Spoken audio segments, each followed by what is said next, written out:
Now before you, you will see these little bone tools. These ones are your painting tools. In the olden days, we didn't use paintbrushes made from hair. We used porous bone from animals. Usually a piece of elk antler, the middle of a section of the elk antler was very porous, kind of like a sponge, but very hard.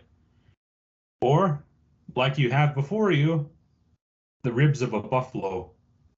It has lots of pores and things, so the paint, when you mix it with the water or whatever you're mixing your paint with, it'll get stuck in these pores of that paintbrush tool. And each mark you make, you will be able to leave a, yeah, you'll be able to leave a mark with the tool. So before you use these tools, you soak them in water so they'll be able to absorb paint very readily. Once done, you mix it with your pigment and you can start painting. If you look at many of our old artwork, our parfleche, our robes, our teepees, many of these items, these ceremonial items, were painted very carefully. These tools were very important. Every lodge had them. Some people were great painters and artists back in their time. They would be called upon to do certain things, to paint robes, to paint holy lodges, because they were good at what they did. But the ones before you are one of the basic ones. These ones are just made from the ribs of a buffalo. So you take the rib, clean it off, and then cut it into sections with a piece of obsidian, and you grind it down on the sandstone.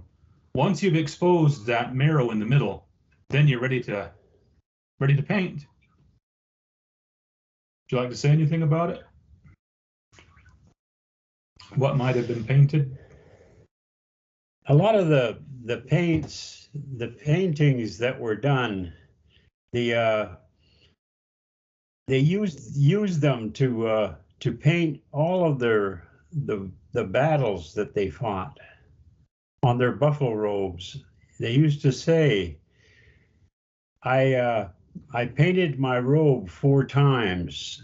When they said this, that meant they were in 4 battles, and they would after they knelt in front of the pipe carrier that led the war party, they he had a pipe, so they had to tell the truth because the pipe is kind of like the Bible, and they would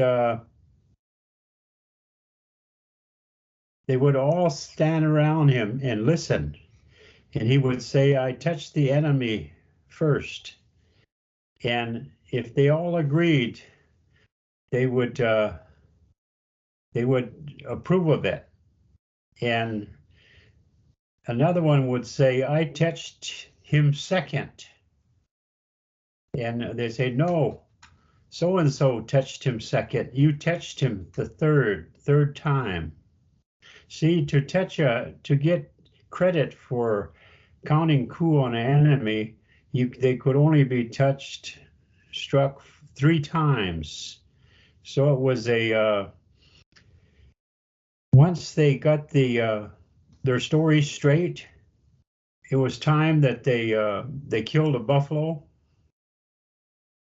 and they hung the part of the gut across the main gut. After they washed it, they put it across on some poles, some stakes above the fire, and a lot of times they put rocks in it to get it hot. But in order to make it into a paint, they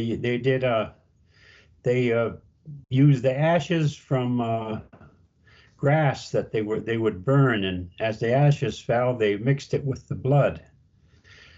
That those brushes were probably used to write their war deeds on their buffalo robes, so that they could show them when they went into the village, because they always used their robes to signal other members of their tribe. And this was a paint that all of the pipe carriers approved. And so when they showed you that buffalo robe, it was the truth, and all of everything that they said that they had drawn or painted upon their robe was the truth. And people admired them for this. They were very proud of their robes. And at their deaths, many of the times their robe their body was wrapped in that robe because it was such an honored piece of history, that person's history. So that was when they used blood and the ashes of grass to make black paint.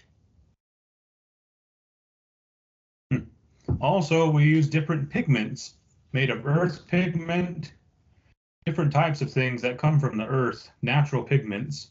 You can have green, yellow, white, black, red.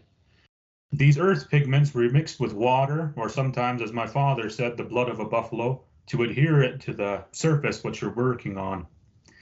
Also, if you want your pigment to stay, we might have mixed hide glue with it. But we did lots of painting back in those olden days. So these tools were very important to have if somebody needed to paint something or recount something. You had them ready.